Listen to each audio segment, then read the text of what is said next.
Hello friends, मेरा नाम परमिंदर सिंह। मैं फिर आ गया आपके साथ ताइक्वांडो से रिलेटेड बातचीत लेके।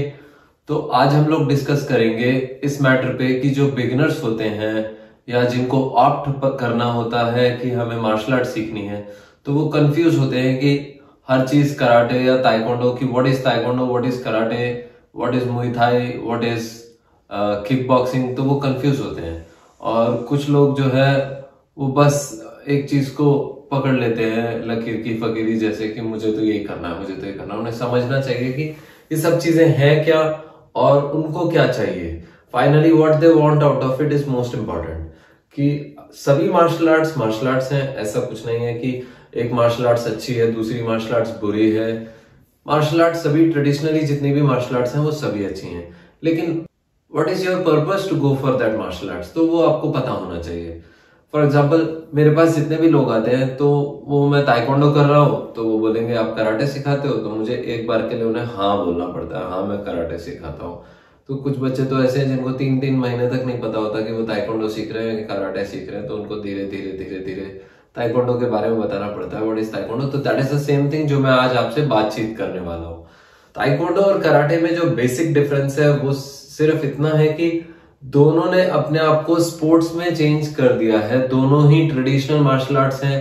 But taekwondo South Korean martial arts है या फिर कोरियन मार्शल आर्ट्स है, लेकिन जिस ताइक्वांडो को अभी हम प्रैक्टिस करते हैं दैट इज WT ताइक्वांडो, मतलब वर्ल्ड ताइक्वांडो के अंडर में जो आती है, कुकीवॉन के अंडर में जो आती है, that is from south Korea. और कराटे जो है that is a Japanese origin.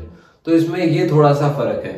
Besides सभी मार्शल आर्ट्स किक्स और पंचेस इंक्लूड करती हैं, सभी मार्शल आर्ट्स में स्टांसेस हैं, ब्लॉक्स हैं, आपको एक जैसी होने वाली चीजें सभी मार्शल आर्ट्स में दिख जाएंगी।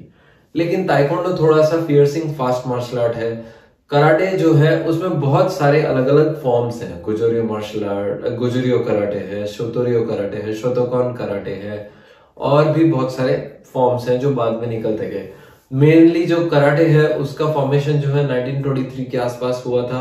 फुनाकोशी ने इसको रजिस्टर करवाया था, एक रजिस्टर्ड मार्शल आर्ट्स में नेम रजिस्टर करवाया था जापान के अंदर। उससे पहले भी मार्शल आर्ट प्रैक्टिस की जाती थी, फुनाकोशी बचपन से सीख रहे थे तो वो अलग नाम से करते थे। कोई सदर्न फिस्ट या चाइना से मिक्स्ड मार्शल आर्ट्स आती थी, बहुत सारी अलग अलग तरीके की मार्शल आर्ट्स आती थी।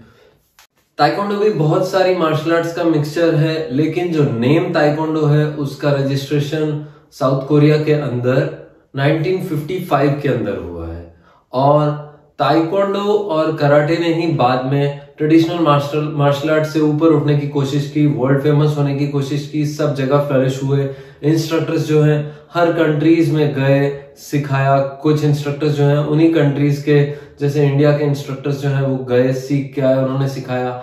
इंडिया में बहुत सारे लोग गए, जिनमें से एक जिमी जित्यानी का नाम है, वो गए, उन्होंने आके फॉर्म की इंडिया में taekwondo federation of India, that was the first taekwondo federation of India. तो सभी ने स्पोर्ट्स के अंदर अपना नाम जमा लिया। आज की तारीख में 70 to 80% मार्शल आर्ट्स जितनी भी फ्लरिश्ड हैं, जो ओरिएंटल मार्शल आर्ट्स हैं, जिन्हें हम ओरिएंटल मार्शल आर्ट्स कहते हैं, जैसे जापानीज मार्शल आर्ट्स हुई या चाइनीज मार्शल आर्ट्स हुई या कोरियन मार्शल आर्ट्स हुई या थाई मार्शल आर्ट्स हुई, तो ये ओरिएंटल कंट्रीज हैं। इनकी जितनी मार्शल आर्ट्स हैं वो आज स्पोर्ट्स में कदम रख चुकी हैं। तो ये स्पोर्ट्स में ओलंपिक तक पहुंचने वाली मार्शल आर्ट जो है वो ताइक्वांडो है या फिर जूडो है। जूडो का जो मेनली पर्पस है वो है आपको थ्रोज वगैरह में ग्रिपिंग करके, जो क्लोथ ग्रिप करके लोग थ्रोज करते हैं, that is just like wrestling. तो रेसलिंग एक ऐसी मार्शल आर्ट है जिसमें आप ग्रिप्स करके थ्रोज वगैरह करते हैं, फाइट करते हैं। अगर आप किकिंग पंचिंग की मार्शल आर्ट्स में जा रहे हैं तो किकिंग पंचिंग की मार्शल आर्ट्स में कराटे, मुay थाई, ताइक्वांडो, इसके अंदर ताइक्वांडो है जो ओलंपिक्स तक पहुंची है। बिसाइड्स आपको कराटे के थ्रू भी बहुत जगह सर्विसेज प्रोवाइड कर दी जाएंगी, क्योंकि वर्ल्ड चैंपियनशिप्स कराटे की भी होती हैं, वर्ल्ड चैंपियनशिप्स ताइक्वांडो की भी होती हैं। लेकिन ताइक्वांडो जो है वो ओलंपिक एसोसिएशन के द्वारा रजिस्टर्ड गेम है। जितने भी ओलंपिक के अंदर रजिस्टर्ड गेम है 24 या 28, उनके अंदर ताइक्वांडो एक रजिस्टर्ड गेम है। अब ताइक्वांडो के अंदर 2 गेम्स हैं जो रजिस्टर्ड हैं। पहले सिर्फ फाइट जो है वो रजिस्टर की गई थी, तो उसमें क्या होता था कि 3-3 मिनट के 2 राउंड होते थे, जिनको अब कम करके 2-2 मिनट के 3 राउंड कर दिया गया है और इसमें 30-30 सेकंड का ब्रेक टाइम दिया गया है। इसके अलावा जो सेकंड है that is traditional martial arts को भी प्रेजेंट करने की कोशिश की गई है। तो जो फॉर्म मार्शल आर्ट्स है वो है आपके पुमसेस और ताइगिक्स को प्रेजेंट करना, उसकी चैंपियनशिप स्टार्ट हो गई है और ये एक बहुत अच्छी चीज है क्योंकि इसकी वजह से जो है ट्रेडिशनल मार्शल आर्ट जो है वो मरेगी नहीं। ये सिर्फ एक कॉम्पिटिशन बन के नहीं रह जाएगी, बल्कि इसका जो एसेंस है दैट वाज फॉर्म्स, तो वो रहेगा। तो अब आपको ये देखना है कि आप कराटे चुनते हैं तो कराटे एक जापानीज मार्शल आर्ट है, ट्रेडिशनली बहुत अच्छी मार्शल आर्ट्स है। उसको अगर आपको कोई बहुत अच्छा इंस्ट्रक्टर मिलता है तो वो सारी चीजें आपको समझाएगा कराटे के बारे में। कराटे का मेन मतलब है बेयर हैंड आर्ट और ताइक्वांडो का मतलब है way of foot and fist.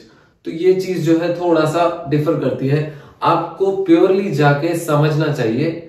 जब भी आप किसी इंस्ट्रक्टर के पास जा रहे हैं तो आप उससे ये पता करें, पूछें कि ये मुई थाई है या कराटे है या ताइक्वांडो है।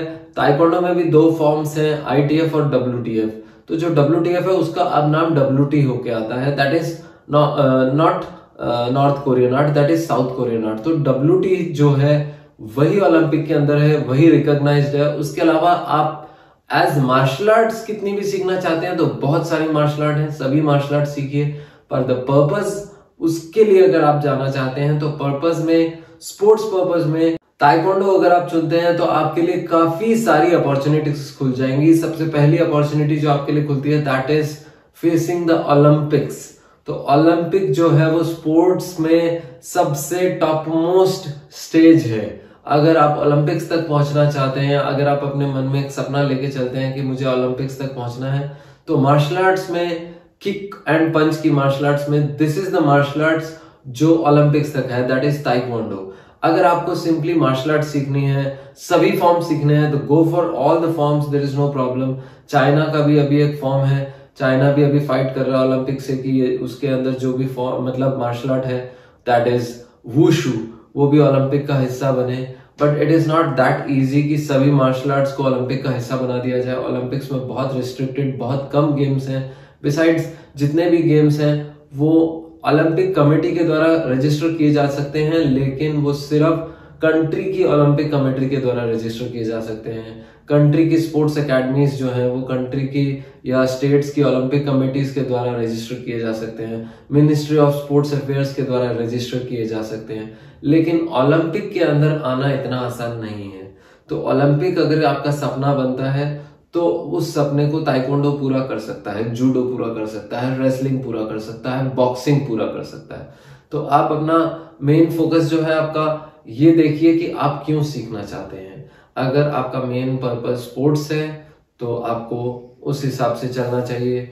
अगर नहीं तो भी आपको ये क्लैरिटी होनी चाहिए कि किस कंट्री की मार्शल आर्ट्स है। और नाम में कंफ्यूज मत होइए, क्योंकि बहुत सारी चीजें हैं जो डिफरेंस क्रिएट करती हैं इन सभी मार्शल आर्ट्स में।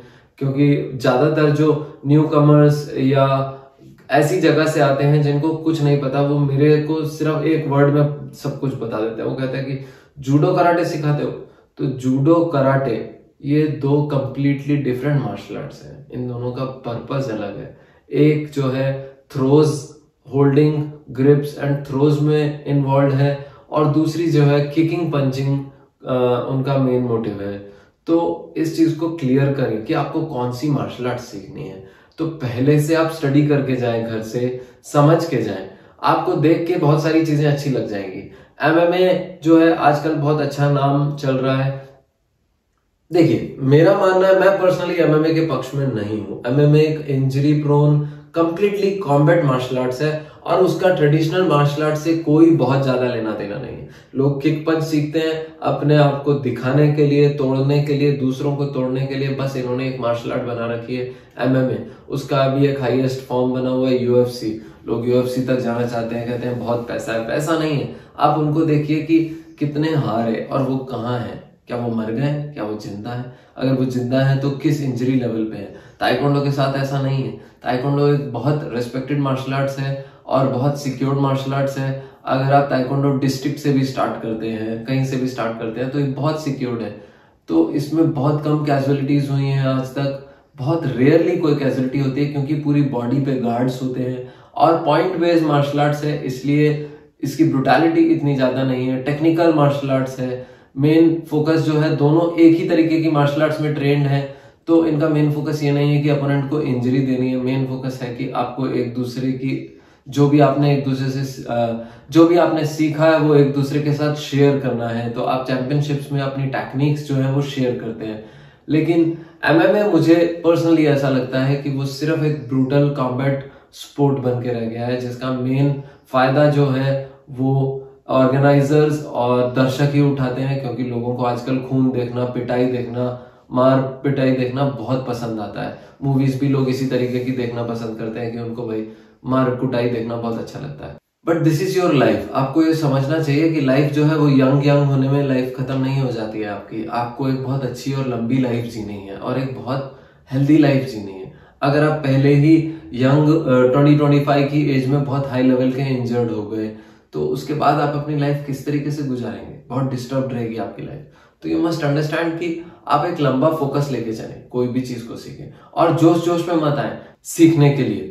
तो जोश जोश में जैसे आते हैं कि 2 महीने के लिए सीख लिया कुछ, मैंने इतने सारे बच्चों को सिखाया है और वो 2 महीने, कोई 4 महीने, कोई 1 साल, कोई 2 साल, और वो खत्म हो जाते हैं। कंसिस्टेंसी बनाइए इस चीज की और सोच समझ के जाइए। पहला विचार ये कीजिए कि जिस चीज को आप चुन रहे हैं, क्या आप इसको अपनी लाइफ का हिस्सा बनाना चाहते हैं, या सिर्फ आप अपने जोश और एपिटाइट को बस थोड़ा सा भरना चाहते हैं, अपनी भूख को थोड़ा सा मिटाना चाहते हैं कि भाई मेरा जोश है, घूमने जाना है। तो ये घूमने जाने का हिसाब किताब मत बनाइए। बहुत अच्छी एजुकेशन है, आपको बहुत सारे फायदे मिलेंगे, लॉन्ग टर्म फायदे मिलेंगे, ओल्ड एज तक आपको फायदे मिलते रहेंगे। सो आज मैं आपको इतना ही समझाना चाहता था। Thank you very much. फिर मिलेंगे। Bye bye.